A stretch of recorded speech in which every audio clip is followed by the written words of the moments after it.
Fact 3.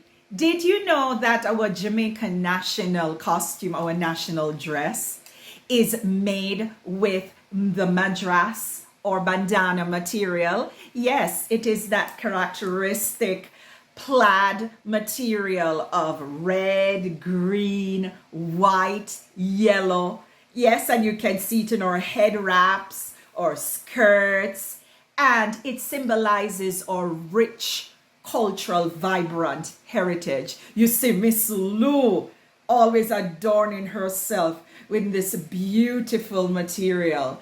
And you see our Miss World and our Jamaica folk singers. Yes, man, our Miss Universe too.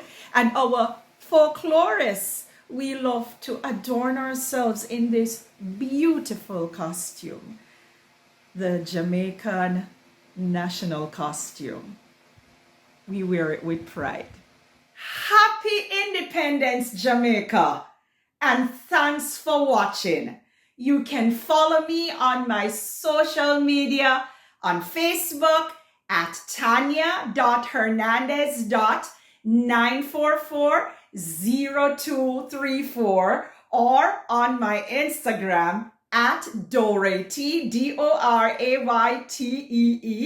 You can also follow me on YouTube. Just put in Tania Hernandez or Miss Tania Lou.